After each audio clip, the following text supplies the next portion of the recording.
Each year, Microsoft Research hosts hundreds of influential speakers from around the world, including leading scientists, renowned experts in technology, book authors, and leading academics, and makes videos of these lectures freely available.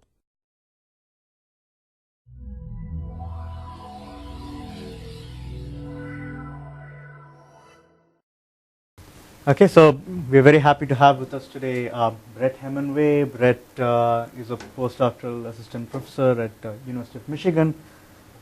He got his PhD in the mathematics department at UCLA in 2010. He's done wonderful work on coding theory, public key encryption, different kinds of public key cryptosystems with strong security properties. And today he'll be telling us about how to construct lossy trapdoor functions. Thanks, and thanks for having me out here. So today I'm going to be talking about constructing lossy trapdoor functions. So sort of to gauge speed, how many of you guys are familiar with lossy trapdoor functions from Peikert and Waters from STOC 2008? So, no, okay. So anyway, I will go over them and talk about it, but I just want to see sort of at what speed I should hit these things. So let me talk first about sort of what this lossy is. So there are two things I'll be talking about in this talk, sort of lossy encryption and lossy trapdoor functions. And they both have this same type of flavor, that they have two types of keys. So if you're talking about lossy encryption, you have two types of public keys. You have one type which is injective, and these keys, you can encrypt messages under these keys and then decrypt them properly. And then you have lossy keys. And if you encrypt a message under a lossy key, the message is lost. It's statistically hidden. And you can say the same thing for these lossy trapdoor functions. If you apply a lossy trapdoor function in injective mode, it's injective and the message can be recovered. The input can be recovered via the trapdoor. And if you apply it in lossy mode, the input is statistically lost. And the cryptographic requirement here is that the two types of modes or the two types of keys are computationally indistinguishable. So that's the only cryptographic requirement of these things. Otherwise, it's a statistical requirement. So let me talk explicitly first about lossy encryption. So here's the definition of lossy encryption, and it's gone by a bunch of different names. Groth, Ostrowski, and Sahai called it parameter switching, and Peikert and Waters defined this lossy trapdoor functions, and then Peikert, Vaikuntanathan, and Waters talked about dual mode encryption, and then Cole and Nissim talked about parameter switching, I guess, and Bollare, Hafeins, and Jelic called it lossy encryption. But I'll just say lossy encryption because it sort of parallels lossy trapdoor functions. So a lossy encryption scheme, right, is three algorithms. It's a key generation algorithm G, an encryption algorithm E, and a decryption algorithm D. And it should satisfy correctness, so that if you encrypt with an injective key, then you can decrypt correctly. It should satisfy this lossiness property, that if you encrypt with a lossy key, this pk sub L, which is lossy, that the distributions you get are statistically the same for any two messages you encrypt. Right, so the message is statistically lost. And the indistinguishability property says that these injective keys are computationally indistinguishable from the lossy ones. Yep. So it means that if you use the key generation algorithm and you generate an injective key, or you generate a lossy key, that the two distributions coming out of this key generation algorithm are computationally indistinguishable. So there's no polynomial time adversary that can distinguish them. Is that? From the public keys. Just from the public keys. Mm-hmm. Yeah. Yeah. Right. Is that clear? Or? So it's unrelated to IND. So the public keys are basically, they're given sort of as inputs to the encryption, right? You need a public key to input. I mean, to be able to encrypt something, you're encrypting it relative to some public key. So you could view an encryption algorithm, right, as either, right? I mean, you can view it as a function that takes a public key and a message and some randomness, and it gives you a ciphertext, right? Is that? I mean, this notion of indistinguishability. Yeah. It doesn't involve any... No, there's no ciphertexts or anything. It's just about the two public keys are indistinguishable. And that then automatically, it's a stronger statement than saying something about the encryption algorithms, because now if the two keys are indistinguishable, then any output of the encryption algorithm under each type of key will also be indistinguishable. So it's a very strong indistinguishability statement. I think to help make it concrete, a simple example is cubic RSA. That if the two prime factors are both 2 mod 3, then it's not lossy. But if one of them is 1 mod 3, then there are 3 cube roots of other cubes. So it's a 3-to-1 mapping. Yeah. And you can't tell them apart by just looking at the modulus. Yeah, that's a good example. Already by itself implies semantic security. Yeah. I think I have that as a bullet here or something, right? This immediately implies semantic security, so you don't have to assume that separately, because in lossy mode, there's full security because the messages are lost, and the lossy mode is indistinguishable from the injective mode.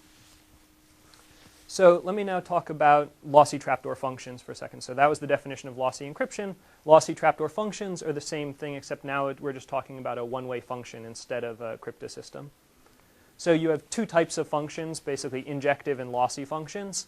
And the injective functions are injective, and the lossy functions basically have a small domain. Right? So they both have they work on the same domain, and lossy functions have a small codomain, not small domain. Right? The image is very small. And the two types of functions, again, are indistinguishable. That's the security requirement we have. So again, we have this key generation algorithm that generates a seed and a trapdoor in injective mode, or just a seed and bot in lossy mode. And the trapdoor says it should, if you apply the function and then you apply the inverse, you get back to where you started. And the lossy requirement now is just that the image is very small. Right? In lossy mode, it's many to one instead of 1 to 1. That's the. R will be some parameter. They call it the residual leakage, basically. So the smaller R is, sort of the more lossy it is, right? And and so sort of you get stronger requirements the smaller the lossiness, or the smaller the residual leakage. So yeah, it's called the residual leakage because it gives you some. It's sort of how much information about the input is being leaked by the function. We require that these two types of functions, again, are indistinguishable. So these two notions are very similar, right? One is a notion for injective, or for one-way functions, and one is a notion for cryptosystems. And so I'll be talking about sort of mostly how to build lossy trapdoor functions, and sort of how these lossy trapdoor functions and lossy encryption interact with each other. Yeah. Doesn't mean, or maybe I'm missing something. Indistinguishability, can I just evaluate it on a bunch of inputs? You can. So the issue is that R has to be big enough so that if you just try random things, you'll still never get a collision, right? So, if you think of something about a security parameter, right? So R will still have to be sort of as large as your security parameter, but the domain will be much larger than that. What's the square of security? Yeah. So it has to be 2 times the security parameter. So for the birthday bound, but 2 times the security parameter is still basically the security parameter in terms of, yeah. So yeah, so R, you can't have the domain so small that you actually will find collisions randomly. And the codomain. And the codomain, it just has to be a little bit smaller than the domain. That's all we need, and any amount smaller. And sort of the smaller it is, sort of the more powerful this is. But even if it's just a tiny bit smaller, we get good results. Even a constant smaller, even if it's basically 1 bit smaller, you get you still get IND-CCA. You get almost everything. So that's kind of nice. And actually, this point about R having to be at least a certain size actually is implied by this indistinguishability, right? Because if R was small, you could distinguish just by testing. Lossy Trapdoor Functions were introduced by Peikert and Waters in STOC 2008, and they gave constructions based on decisional Diffie-Hellman and learning with errors. Then under Pierre's decisional composite residuosity, Rosen and Segev gave the construction, and there was also the same construction in a separate crypto paper when they were talking about deterministic encryption. Freeman and al. Gave a construction based on the D-linear assumption and also on quadratic residuosity. The construction based on phi hiding was published in terms of as a way to remove the random oracles from RSA OEP. And that's essentially the construction Josh was pointing out. So the phi hiding assumption, you may not be familiar with, it basically says if you have an RSA modulus and you have a small prime number, say 3, you can't tell if that number divides phi of n. And basically when that number divides phi of n, then the RSA function with that modulus will be many to 1. And then with Rafi, we worked on generalizing this, the Peikert and Waters construction to sort of this extended decisional Diffie-Hellman, which gives you a very general construction of these lossy trapdoor functions. And I'll talk about that more as we go on. But now basically we have constructions of lossy trapdoor functions under a lot of nice assumptions. And well, we can build lossy trapdoor functions. What do we use them for, right? The original application was to create IND-CCA, so chosen ciphertext secure encryption. And they also gave a lot of other nice constructions, collision-resistant hash functions. Most of these can be constructed right in a black box way from IND-CCA, but they have really nice simple constructions from lossy trapdoor functions. Then it was later shown that lossy trapdoor functions are deterministic encryption, which is basically a really nice thing.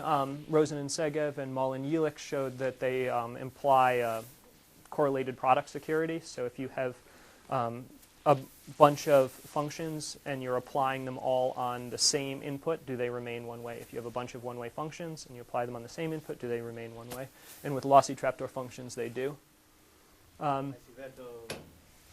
You apply them on various related, say, trapdoor functions? Yeah, so you have the functions f1, say, through fn, right. And these are one way.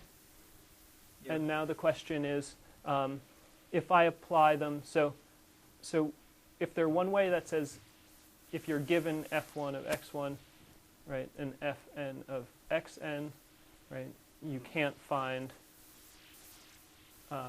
x1 through right. xn. Right. But what about if you apply them all on the same input, f1 of x up through fn of x? Yeah. Right, can you find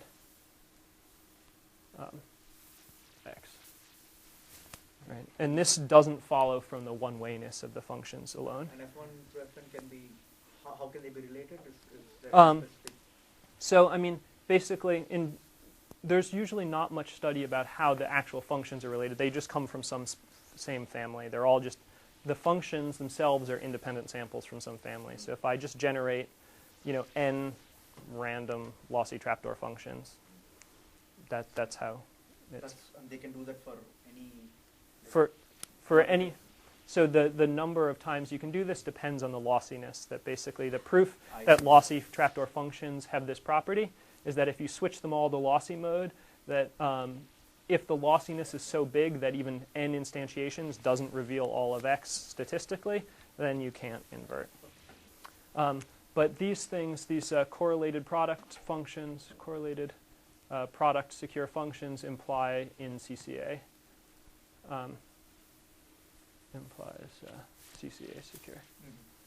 So it's kind of nice, and these don't have the strong statistical requirements that lossy trapdoor functions have. So the thought is that there may be these may be easier to construct, and they're actually black box separations that say that you can't construct lossy trapdoor functions in a black box way from this.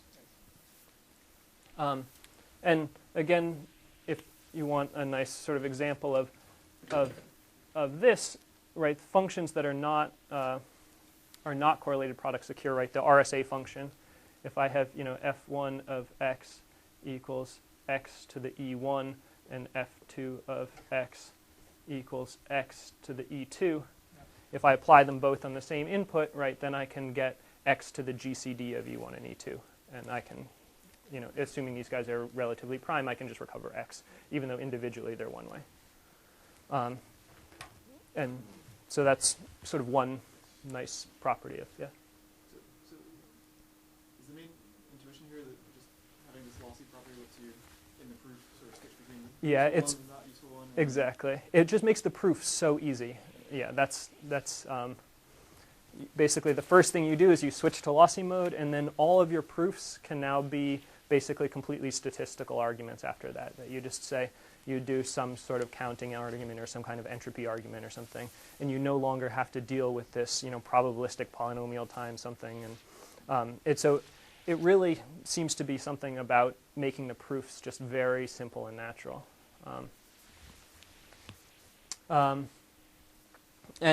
So it is kind of interesting, though, that they can you can replace the random oracle in RSA OEP with a lossy trapdoor function, and it still works. To get CPA security. And then you can use them to construct these what are called leaky pseudoentropy functions. And I won't talk too much about that, but the nice, basically, the leaky part is that lossy trapdoor functions are automatically somewhat leakage resilient. If I give you f of x, and I give you now some bits of x, if the number of bits of x that I give you is basically less than if it still doesn't determine x, right? So if the residual leakage, so suppose x is n bits, right, and the image of f in lossy mode is less than 2 to the r, right? If I give less than n minus r bits of x, you still can't invert f. And so this is sort of makes these functions really nice in this leakage models, right? If you're worried about some kind of leakage, they automatically have some sort of leakage properties, and that's what they do, this leaky pseudoentropy functions. So let me go through quickly the original Peikert and Waters construction of lossy trapdoor functions was based on DDH, and essentially it just used the homomorphic property of DDH a lot. So is everybody familiar with DDH? What's this? Okay, so right, you basically, the description of a function will be a vector of group elements, g to the a1 through g to the an, and and a matrix of group elements. So we can view sort of a1 through an are like randomness in an L-Gamal encryption, and the k1 through kn are basically keys in an L-Gamal cryptosystem. And so we're thinking of this as basically, a bunch of L-Gamal ciphertexts where everything in the top row, I have n L-Gamal ciphertexts that are all encrypted under the same key, right? They all have k1 through kn, and they're basically encrypting b1 through bn. And all of the rows have the same key within a row. And then the columns reuse the same randomness, right? All of these guys have g to the a1. And so that's the observation basically is that it's not too hard to prove that right, DDH remains secure if you reuse the same randomness to encrypt under different keys. And so I'll call these things, this vector we call R, it's like the randomness vector, and this matrix we call A. Sorry, there's an acronym to that. Is it decision Diffie-Hellman or something? Yeah, exactly. Yeah. Decisional Diffie-Hellman.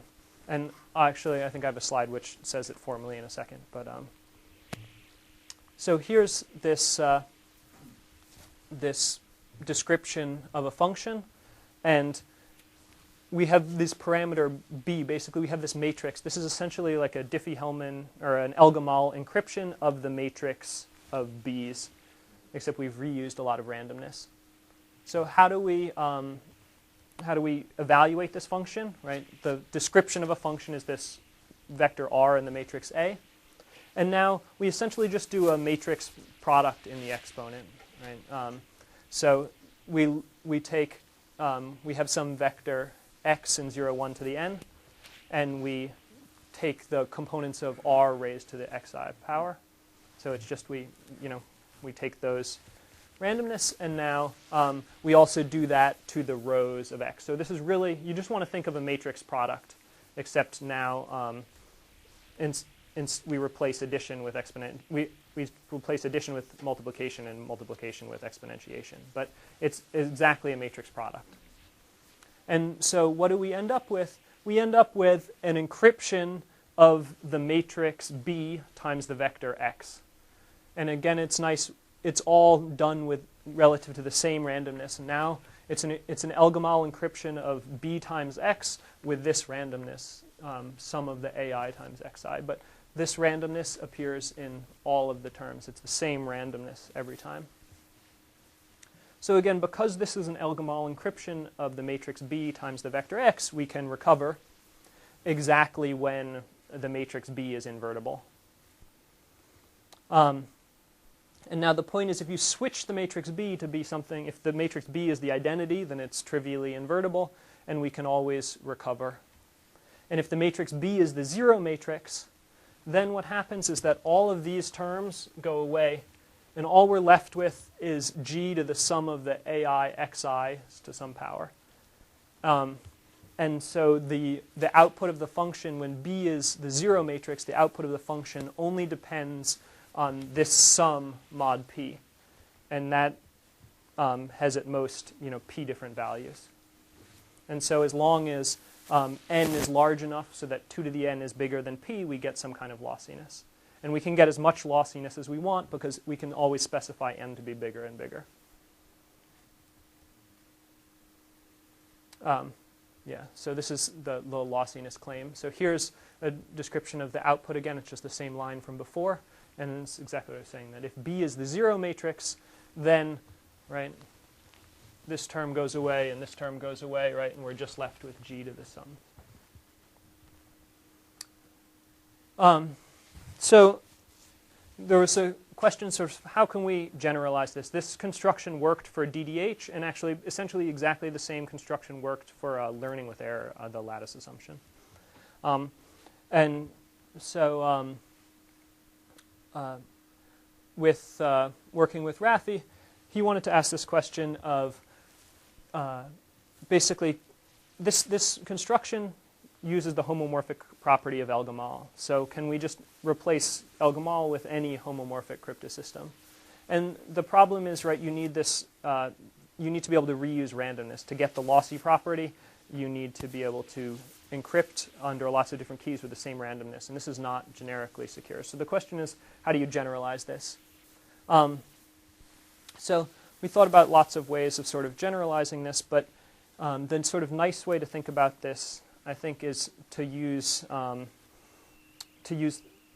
originally we came at it from looking at the universal hash proofs of Kramer and Shoup, but I'll talk about that a little bit later. I'll give sort of a cleaner description of it now.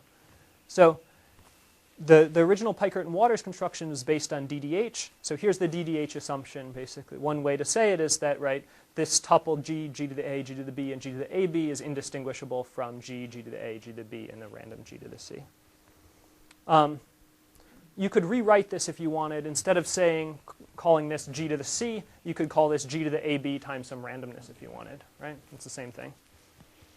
So what if you just switch this to say, instead of choosing the randomness from the full group, what if you just choose it from a subgroup? So we said, okay, call this the extended decisional Diffie-Hellman, and it's exactly the same thing, except now this h comes from some subgroup instead of the full group. Okay, so that's the only change. And it looks the same, semantically it behaves almost in the same way. And the nice thing about changing this slightly is that now you can instantiate this under not only under DDH, but under other assumptions that we like. So essentially what if you tweak the Kramer and Shoup constructions from their universal hash proofs paper slightly, you can show that Peier's decisional composite residuosity problem immediately implies this extended decisional Diffie-Hellman. And so this gives an alternative way of framing this. And so here's the construction here, right? The decisional composite residuosity problem says that basically the subset of nth powers mod n squared is indistinguishable from all elements mod n squared. And so now you can create this. The DCR assumption implies the extended decisional Diffie-Hellman assumption, and also the quadratic residuosity assumption also implies an extended decisional Diffie-Hellman assumption. And here, right, quadratic residuosity is just the assumption that the set of squares can't be distinguished from the set of elements with Jacobi symbol 1. And so now the nice thing is that these three assumptions, which are sort of three of the most standard number theoretic hardness assumptions, DDH, DCR, and QR, right? You can cast them all in exactly the same sort of semantic framework.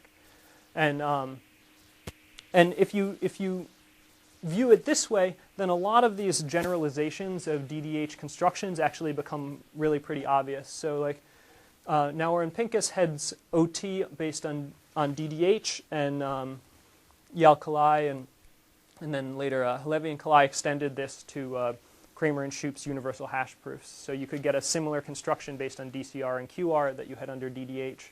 But if you view this, if you use the extended decisional Diffie-Hellman assumption, you don't need the second paper, right? It's just the same proof goes through in all three cases.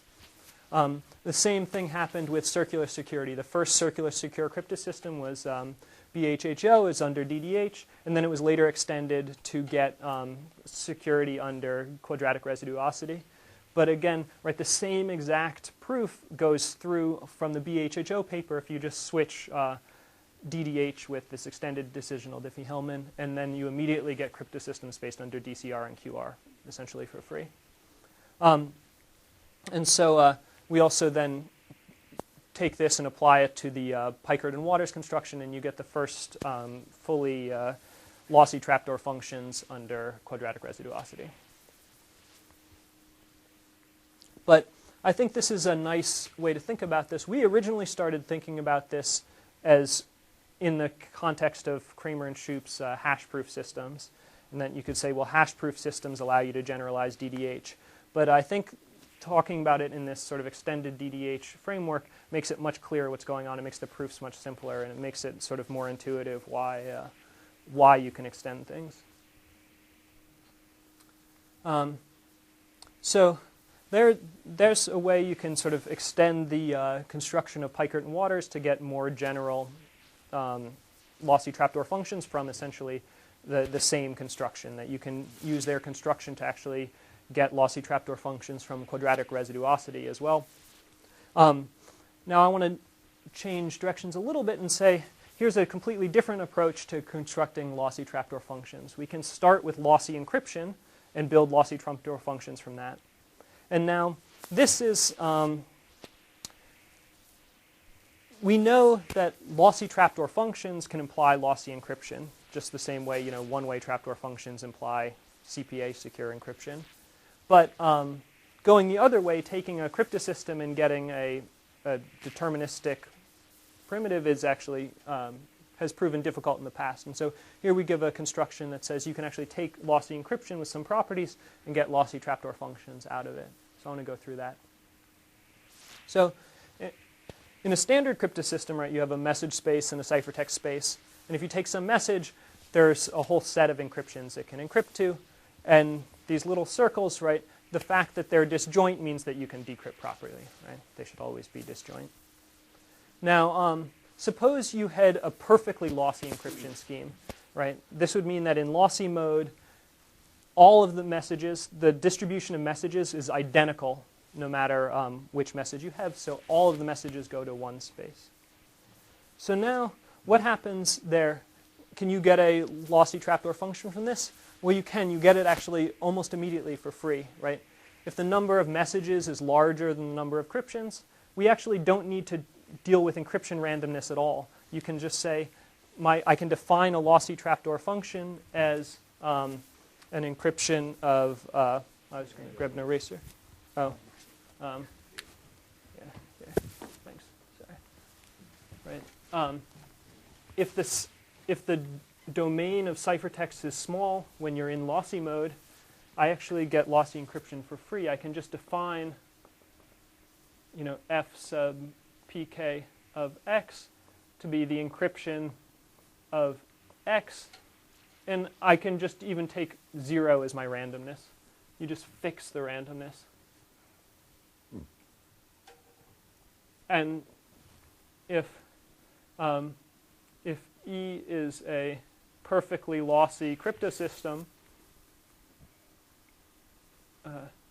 this is f is a lossy trapdoor function, right? Because as long as the message space is bigger than the ciphertext space, as long as it's bigger than the randomness space, the number of encryptions of 0, right? As long as message space is larger than the number of encryptions of 0. Okay, of 0. But this is not maybe that useful because most things aren't perfectly lossy. But the nice thing is that this intuition kind of carries through in a fairly similar way as long as we have statistical lossiness. So, I had forgotten I had put this slide in, but basically this is exactly the description that I have here, right? That you just define this, your lossy trapdoor function as just an encryption of x, and you can fix the randomness to be anything you want. It doesn't matter at all. And you get a lossy trapdoor function exactly when the message space is larger than the randomness space. And it doesn't matter how much larger. It can be 1 bit larger, and that's fine. So what about trying to extend this to some sort of statistical lossy encryption? So here's, again, this picture for standard encryption. Now, perfectly lossy encryption, all of the ciphertext go into one space. All of the encryptions land in one space. And statistical lossiness basically says the encryptions of 1 overlap a lot with the encryptions of 0, and they overlap a lot with the encryptions of 2. So we end up with this kind of picture. And now the question is, right, what can you say about the union of all these spaces, right? So the union of all these spaces will actually be fairly large, even though it doesn't look like it in this picture. It will have to be basically larger than the domain, right? Because the number of these circles I have is the same as the size of the domain, and so as long as they don't perfectly overlap, they grow every time. So the union will be too big, but we can fix that a little bit. So all we have to do basically is we can define this lossy trapdoor function in the following way. Instead of just encrypting with 0, we just take a pairwise independent hash function and apply that to the message. I mean to the message, I guess, and use that as our randomness. Okay. So is it similar to the way the unified approach for getting deterministic encryption? Is it sort of so yeah, actually, it is similar to this. I think I have this maybe on the next slide. No, 2 slides later. Okay. Yeah. So this approach of basically taking, sort of making an encryption scheme deterministic has been applied before. There was first construction that just looked at constructing injective trapdoor functions from CPA secure encryption, and they showed that if H is a random oracle, then that works. And then there was the first construction of deterministic encryption, also did essentially the same thing, but both of those constructions use random oracles. And so what's kind of interesting here is that by just having this lossiness property, you actually can remove the random oracle. So I thought that was kind of a cool thing. So So the proof sort of works by you have to bound the size of the codomain of this function. And you can say the expected size is not too big, and if these functions are pairwise independents, right, the variance of the size will also not be too big. And you can sort of go through and calculate exactly how much dependence you're going to get. And you can show that as long as the message space is 1 bit longer than the randomness space, you actually get lossiness. And again, once you have any amount of lossiness at all, you immediately get correlated product security, you get CCA encryption, you get a lot of the nice things that you want. So yeah, this is what I was mentioning before, that basically there are 2 previous constructions, at least 2, I think there may be more, that said that if you do this type of thing with a random oracle, you get what you want. And that's maybe not super surprising because, right, the random oracle breaks the dependence. And here it's in general, it's hard to argue about implying a cryptosystem where the randomness depends on the message, right? But in the lossy case, you actually get some tools to work with, so it's sort of nice. One thing I want to say is that lossy encryption, while it's sort of a relatively new primitive, it's actually exactly the same as statistically sender private 1 out of 2 OT. So every time I say lossy encryption, you could be thinking sender private 1 out of 2 OT if you want. And there's reductions in both directions. And they're fairly straightforward. I like using the term lossy encryption, especially when you're talking about lossy trapdoor functions, because sort of the ideas are very parallel. But right, this 1 out of 2 OT is a very well-known primitive, so it's maybe nicer to think about that in some contexts. Now, the big problem with this construction, right, is that we have this requirement on the plain text length. The messages have to be at least 1 bit longer than the randomness, and this is a strict requirement. I mean, this is not an easy thing to get always. And now you can sort of always get it from these homomorphic schemes that are randomness reusable. So anything you can build under like extended DDH, you can get this property. But that's not that useful because you already have lossy trapdoor functions under that. So the big question here is, right, can we remove this requirement? That would be really interesting. And maybe you could relax the requirement that you don't necessarily need a lossy trapdoor function, you just want an injective trapdoor function. That would still be a big result to say you could construct just injective trapdoor functions from any lossy encryption. Just going back to the Yep. Peikert and Waters example. Yeah. So Sorry. Yeah. when you encrypt a n-bit message, Yep. you wind up with n times the security parameter. Yes. Now, the nice thing is if you do their construction with like composite residuosity, then you can get a constant ciphertext expansion because instead of encrypting n bits at a time, you do things mod n. And so you can encrypt things mod capital N. So there's 2 parameters now. Little n is the dimensions of the matrix, and capital N is your modulus. And there, right, under DCR, the encryptions are things of size capital N under group elements mod n squared. So you get basically a 2-fold expansion instead of a huge expansion like you get in the Peikert and Waters scheme. Now you can also just so you can do, if you don't follow the Peikert Waters construction, you can just take the Damgard-Jurek extension of Peikert, and that immediately becomes a lossy trapdoor function right away.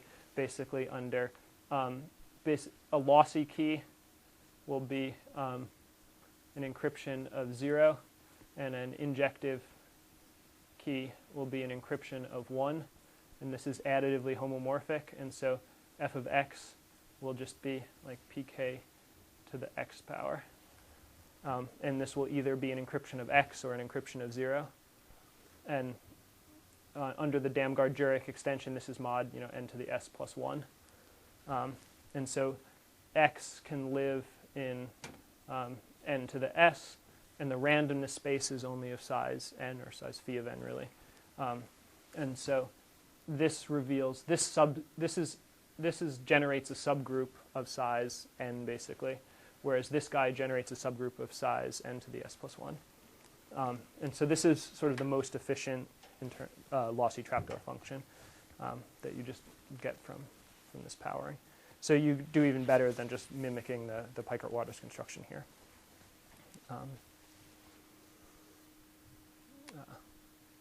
Yeah. So, what am I doing in terms of time? I want to talk a little bit now about hash-proof systems. This is another way. A lot of this work was sort of motivated by trying to think about how do you get CCA encryption from homomorphic encryption.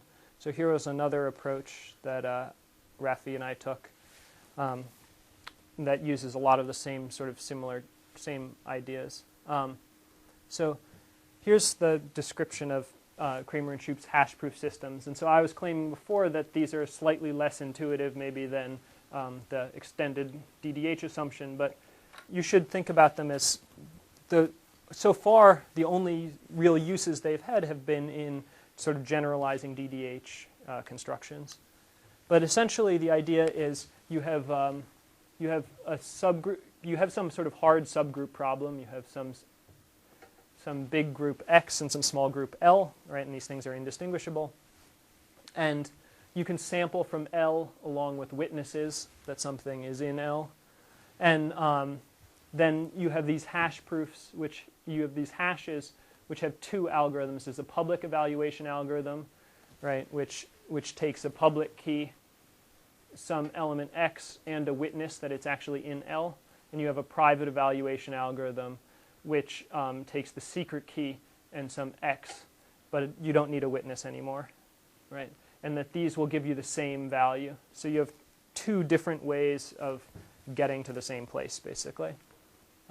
One uses the public key and a witness to the fact that you're in a small space, and one just uses the secret key.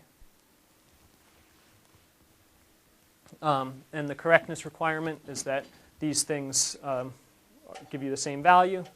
And the privacy requirement says that in this case, right, in this case, I can actually apply this function to things that aren't in L but are in the bigger group.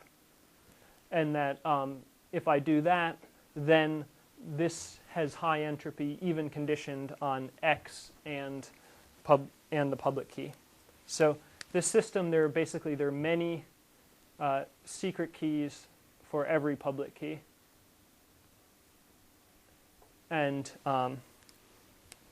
when I apply the hash to something in the small space, right, the action of the hash is completely determined by the public key. And when I apply it to something that's out here, the action of the hash is not completely determined by the public key, right? It depends on the secret key as well. Are people familiar with these hash-proof systems? So I mentioned before, sort of, they've been used in a number of contexts to basically generalize these DDH-based constructions, and that was Kramer and Shup's original thing, right? They had the first CCA secure cryptosystem was based on DDH, and then they generalized it to DCR and QR as well, and they did it through these hash-proof systems. So these are really nice to work with in a lot of ways, and they imply CCA security. So here's a list. Most of these things I actually already had up on the board. That basically Kramer and Shup generalized their original DDH system under hash proofs. Kalai and Halevi and Kalai generalized the OT protocols of Nauer and Pincus. Here's an example of not a generalization, but you get really nice leakage resilient encryption right away from this. And essentially, for exactly this reason, that these systems, they have many secret keys for every public key. And so if you leak a few bits of the secret key, you still haven't nailed it down, all right? And so it doesn't help you in terms of breaking the security. So these give a very natural construction of leakage resilient encryption. Now you can generalize the DDH-based circular secure encryption, and you can generalize the Peikert Waters construction as well. So how can we construct these? They're the original constructions based on DDH, QR, and DCR that were in Kramer and Troop's original paper. And then there's one other construction, which is Bonet, Gentry, and Hamburg from their Fox 2007 paper, where they wanted to create IBE with short ciphertexts without pairings. So they wanted to build identity-based encryption based on QR. And they created a different QR-based universal hash proof in this context. And it's very different from the QR-based one that Kramer and Troop use, and has very different properties, but it's still a universal hash proof and still can be used in a lot of the same ways.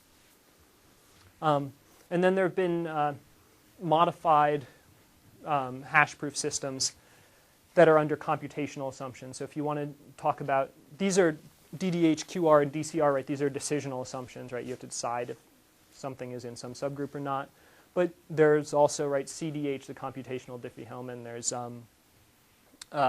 various, RSA type systems where you have a computational assumption as opposed to a indistinguishability assumption. And you can sort of swap these out if you want to build CCA secure cryptosystems based on these computational assumptions. You can use some of these hash proof techniques, but it's slightly different technique there. So I won't talk too much about these. But they also go under the name of hash proofs, and essentially they're a designated verifier NISIC for your cryptosystem. And that's how they're sort of similar to these hash proofs. So here's essentially the construction of Kramer and Troop's original construction of universal hash proofs based on DDH. You can phrase it in terms of extended decisional Diffie-Hellman, and then all of the things are unified. So this is basically the Kramer-Troop construction. So we're going to have a subgroup L and a big group X, and the subgroup is essentially the diagonal group. So I'm going to, what's my parameter, T? Right, I have a bunch of generators, G1. All right, say I have G1 through GT. Right, and the subgroup L will be the set of things that have the same exponent. Right, so this is the diagonal group basically in this T-fold Cartesian product. And DDH or EDDH basically immediately says this diagonal group is hard to distinguish from the full group. And the secret key will be a collection of integers, right, just exponents here. And the public key will be the product of G1 to the A1 times G2 to the A2. So the public key will be a single group element, right? So there's a lot of secret keys for every public key, right? And the relationship is essentially determined by looking at the discrete logs of the G's relative to each other. So if you know one secret key, you can't find another secret key, right? Because that would still be solving a discrete log problem, which you can't do even if you had the secret key. And so now, right, a witness for x being an L is some power W that says x is the, right, this is the exponent that puts it in the diagonal group.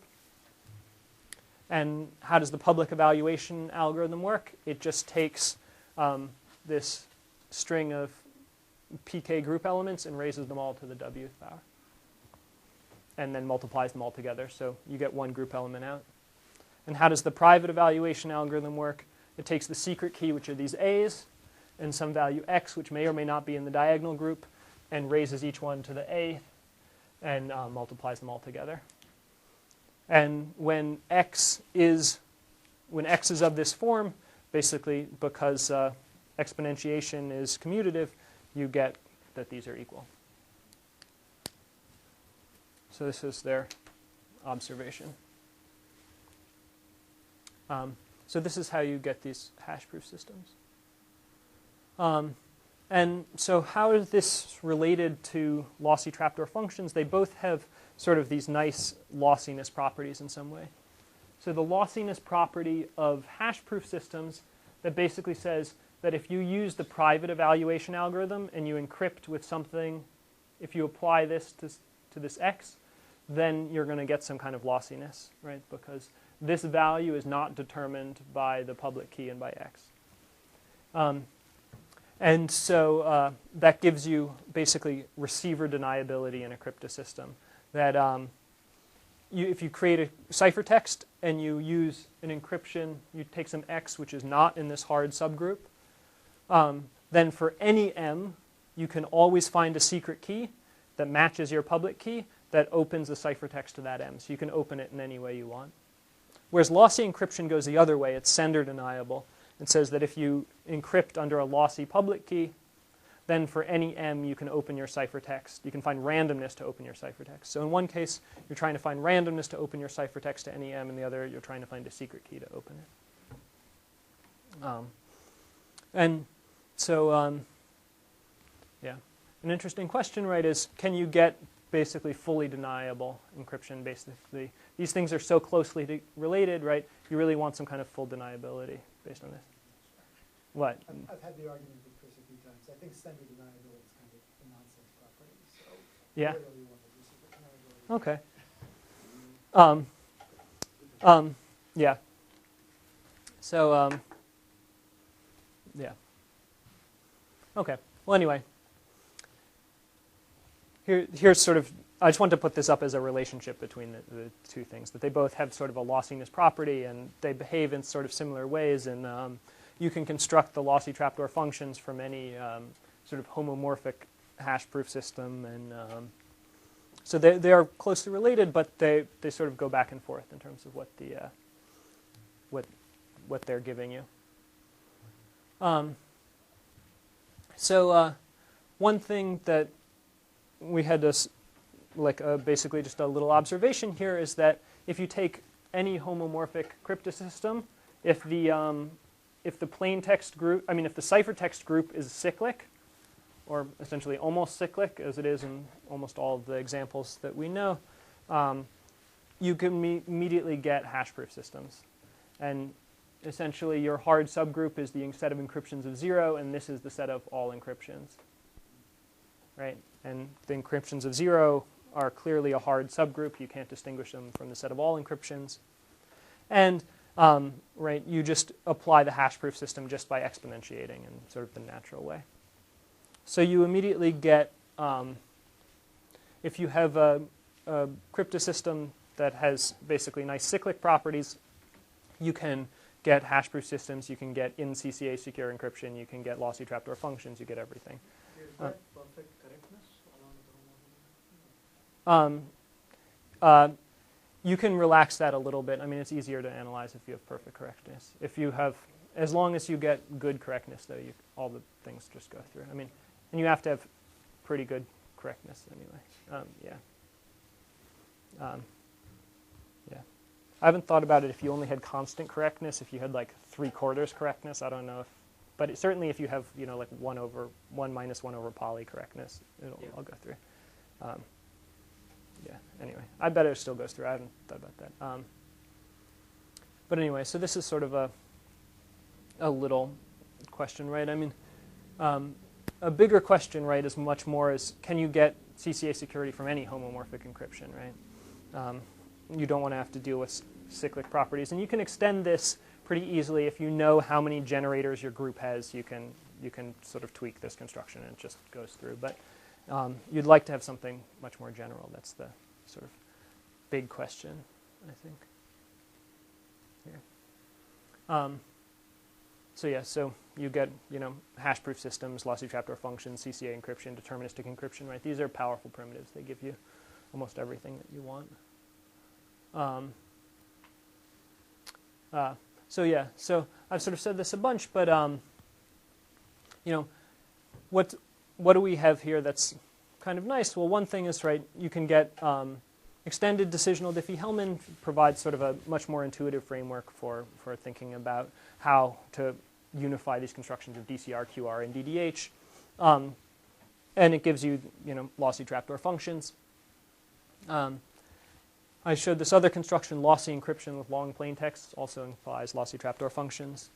And then just this thing I mentioned at the end, the homomorphic encryption. If you have the cyclic ciphertext group, it implies these hash proof systems, which also imply lossy trapdoor functions. And you can play some games too. If you say, if you have the cyclic plaintext group, you can do some games, and if you have, cyclic randomness group, you can. Basically, cyclic groups are very easy to deal with, and all of these exponentiation tricks just work in the same way. There. So the big sort of the flaws of these constructions basically are right when you're trying to construct lossy encryption or lossy trapdoor functions from lossy encryption. Right, we had this requirement that the plain text length had to be longer so you could get some kind of lossiness, and it would be really nice to remove that. And I think if you remove that, you're never going to get a lossy trapdoor function, but you might be able to get an injective trapdoor function. It seems pretty likely that you would, in fact, but I haven't been able to sort of make the arguments go through. And then the other sort of general question that sort of motivated all of this work, I think, was basically, can you take any homomorphic encryption without saying something about the structure and get CCA encryption? That would be the nice question. But it becomes sort of very hard, and it's even a little bit hard to sort of model generically the homomorphic encryption. When you say homomorphic encryption, what exactly do you mean? How many, which spaces are sampleable? Do you know the size of the group it's homomorphic over? What is, and it becomes a little messy. But this would be a nice claim, because there are some,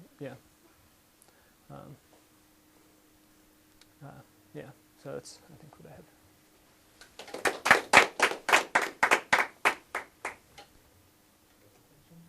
Yeah. So, am I interpreting the first point of your conclusion correctly to say that anything that you can get to go through with DDH, you could also get to go through EDDH? Pretty much everything. I don't know. I haven't found any constructions that don't go through. I mean, DDH has this one property that the last element you have a full group instead of a subgroup. But pretty much if you pick up a paper under DDH, right, DDH, so if you just write this as G to the A, G to the B, G to the A, B, right, the only difference here between these two things is, is the last element, right? And does this come, and so under DDH, this comes from the whole group? Yeah. From the whole group, and under EDDH, this comes from a subgroup. And you could imagine some situation where it's important that you have the full group there. In practice, it doesn't seem to matter, and pretty much every proof, if you just go through, I mean, it just goes through exactly.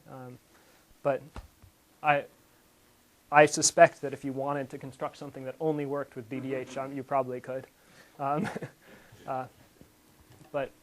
But in terms of sort of the constructions in the literature, you can just go through and just swap out DDH for DCR or QR with this framework of it, and it gives you kind of a nice way to do that. And the nice thing about swapping out for DCR and QR is that the systems you get don't require the factorization. When you, right, they're basically a discrete log thing. And so now there's this extra level of trapdoor you get from the factorization.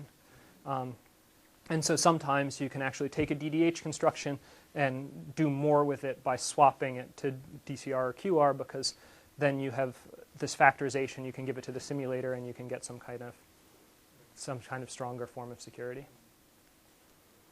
Right. Yeah. You get some kind of global trapdoor, basically. And that's essentially exactly what happens with the BGH construction of identity-based encryption, right? You need this global trapdoor for the master secret key to be able to give out secret keys for each identity, right? And so you can't do that with DDH. You need the hash proofs that are based on QR, where you have a factorization.